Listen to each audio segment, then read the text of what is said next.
Meus amigos e meus irmãos, eu parei de fazer lives no final do ano passado. Parei por causa do programa que eu faço na rádio, segunda a sexta, ficou um pouco pesado, eu parei. Mas agora eu volto a fazer vídeos, pregando, trazendo a palavra que eu falo no rádio. Mas a palavra lá do rádio, quem ouve na hora ouve, quem não ouve, não ouve mais. Aqui nos vídeos as pessoas podem verem por muito tempo, ficará na plataforma, tanto no YouTube quanto no Facebook, e agora eu vou passar também para o Instagram, e as pessoas podem verem a mensagem, ouvirem a mensagem, assistirem por muito tempo. Então nós começamos hoje a fazer esses vídeos e eu vou fazer uma série sobre o poder do Evangelho. O Evangelho de poder. O Evangelho de Jesus Cristo é o Evangelho de poder. O apóstolo Paulo confirmou isso, dizendo que o Evangelho é o poder de Deus para a salvação de todo o que crê. Então nós vamos fazer uma leitura bíblica nesse primeiro vídeo da série em Lucas capítulo 24, versículos 44 em diante, onde se lê o seguinte: E disse-lhes, são estas as palavras que vos disse, estando ainda convosco, que se cumprisse, convinha que se cumprisse tudo o que de mim estava escrito na lei de Moisés, nos profetas e nos salmos. Então abriu-lhes o entendimento para compreenderem as Escrituras. E disse-lhes, assim está escrito, e assim convinha que o Cristo padecesse, e ao terceiro dia ressuscitasse dos mortos, e em seu nome se pregasse o arrependimento e a remissão dos pecados em todas as nações, começando por Jerusalém. E disse, e destas coisas sois vós testemunhas. Eis que sobre vós envio a promessa de meu Pai. Ficai, porém, na cidade de Jerusalém, até que do alto sejais revestidos de poder. Os discípulos estavam confusos. Era o terceiro dia da morte de Jesus. Algumas informações chegaram de que Jesus ressuscitou, mas as informações eram desencontradas. Enquanto os discípulos estavam ali porque ouviram a mensagem, a informação das mulheres que receberam dos anjos, a informação de que Jesus não estava mais ali no sepulcro, mas havia ressuscitado, eles discutiam entre si, estavam reunidos, fechados num tabernáculo, e enquanto isso Jesus se manifestou a dois discípulos que iam para uma aldeia chamada Emaús.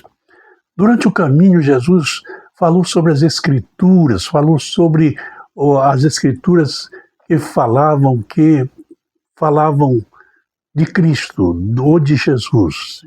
Mas os discípulos disseram, esse é o terceiro dia que ele já morreu. E durante um bom tempo, Jesus os acompanhou até que eles o convenceram para a refeição. Na ocasião do partir do pão, eles reconheceram que aquela pessoa era Jesus. Ali Jesus desapareceu de entre eles. E eles correram para Jerusalém para levar a informação aos discípulos. Encontraram-os e os encontraram confinados num salão, lá no cenáculo. Então eles contaram o que havia acontecido. E enquanto eles estavam narrando o acontecimento, Jesus aparece, se manifesta no meio deles e diz, a paz seja convosco. Eles ficaram atônitos, acreditando e não acreditando, vendo, mas parece que estavam vendo um espírito, parece que não era real, e de repente Jesus os chamou e disse: olhem que sou eu mesmo, olha as minhas mãos, o lugar dos cravos, os meus pés, e vejam que sou eu mesmo. E para confirmar que era ele, pediu alguma coisa para comer.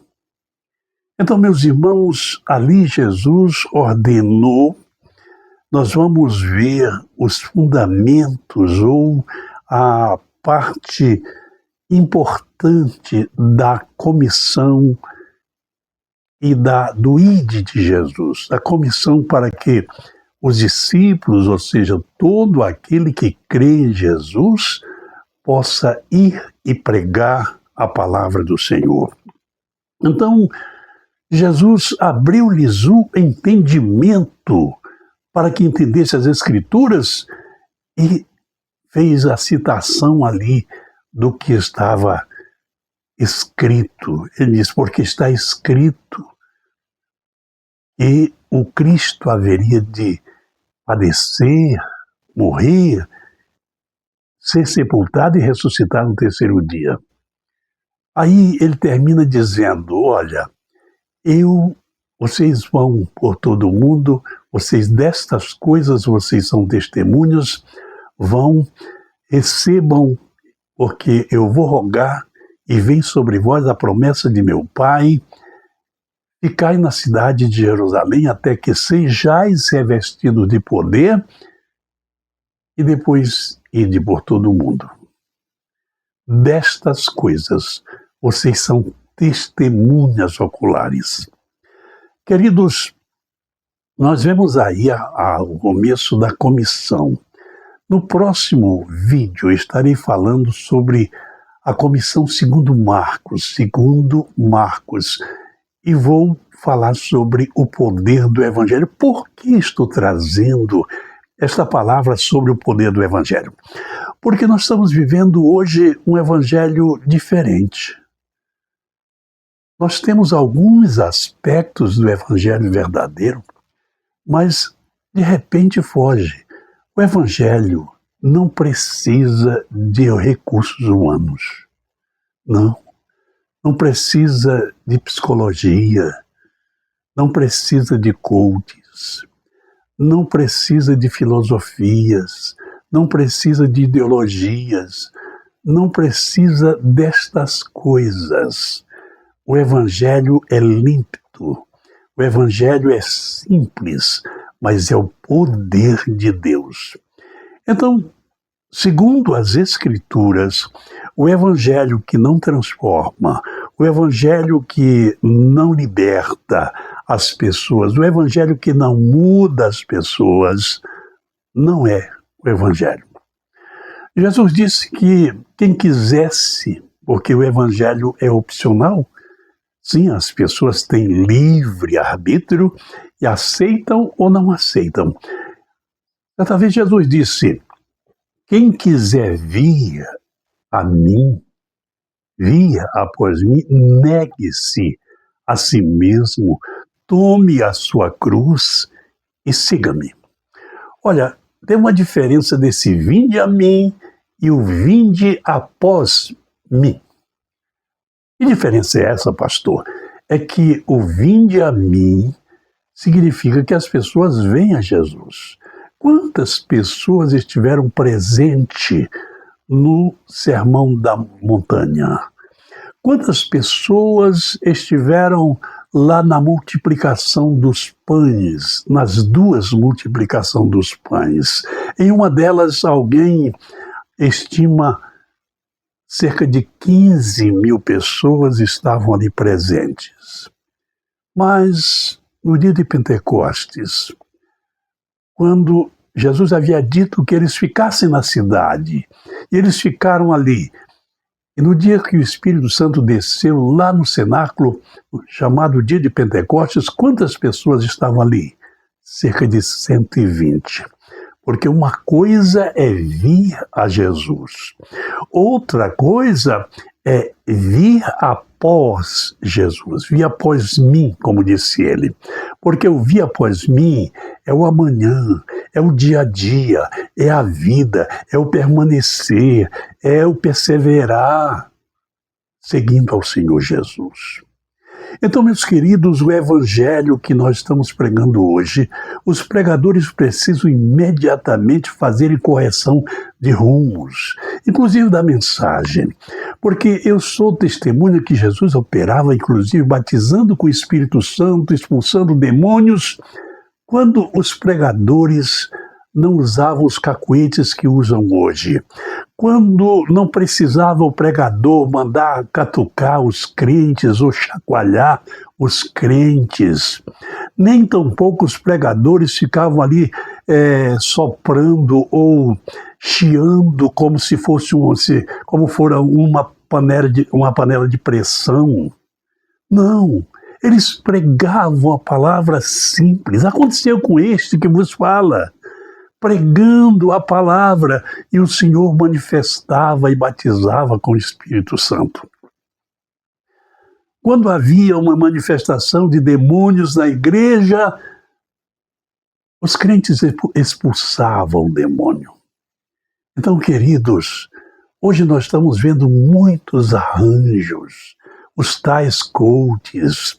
Nós estamos vendo aí um evangelho sociológico, um evangelho ideológico, e nós precisamos ir para a palavra de Deus. Nós não precisamos ir muito longe, nós só precisamos ir à palavra de Deus, voltarmos à palavra de Deus, crer nela, anunciá-la, e Deus vai fazer a obra.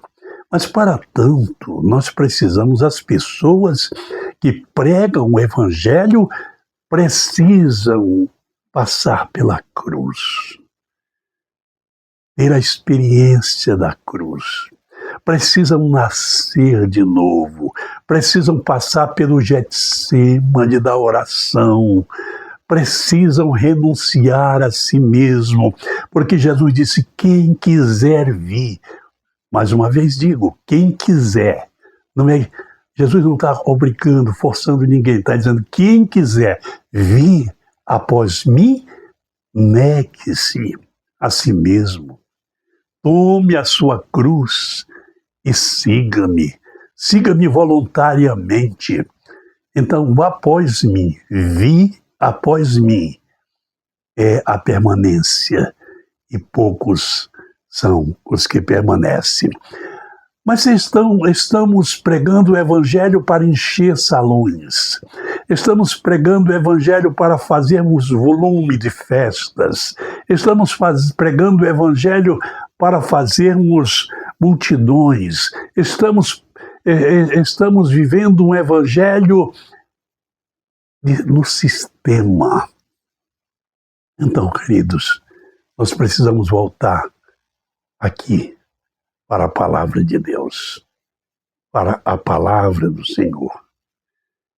Jesus disse: destas coisas vós sereis testemunhas. Em Atos, o mesmo escritor de Lucas, que é o próprio Lucas, no capítulo 1 de Atos, versículo 8, ele disse: mas recebereis poder. Ele escreveu o que Jesus falou: mas recebereis poder ao descer sobre vós o Espírito Santo, e ser-me-eis testemunhas em Jerusalém, em toda a Judéia, Samaria e até aos confins da terra. Para pregar o Evangelho, precisa passar pelo Calvário, precisa passar pelo Getsemane, precisa passar pelo fogo do Pentecoste, para pregar o Evangelho vivo, o Evangelho de Jesus, o Evangelho que Paulo disse: não me envergonho dele, porque é o poder de Deus para a salvação de todo o que crer, porque por ele descobrimos a justiça de Deus, de fé em fé. Queridos, Os nossos vídeos eu vou fazer tudo para não ser longo, por isso eu vou desenvolver um tópico em cada vídeo que não sejam muito longos, para que não enfade, mas para que edifique. Então nós precisamos vivenciar o Evangelho verdadeiro, o Evangelho original, aquele mesmo que Jesus nos delegou. Os discípulos pregaram e Deus operou. Próximo vídeo, estarei falando da chamada, da visão do Ide de Jesus, segundo Marcos. E até lá. Eu só vou pedir a Deus agora em oração que esta palavra seja plantada no teu coração e nunca mais ela saia. Que o diabo, que o inferno, que os demônios não roubem, mas que ela produza aquilo que lhe apraz, que apraz o coração de Deus. Pai, agradeço a oportunidade de falar a algumas pessoas aqui pela rede de computadores. Eu te peço que esta palavra, Senhor, não torne vazia para ti, mas ela produza nos corações o efeito e o crescimento espiritual, a geração da fé, da verdadeira fé. Senhor, agradeço no nome de Jesus. Amém. Amém.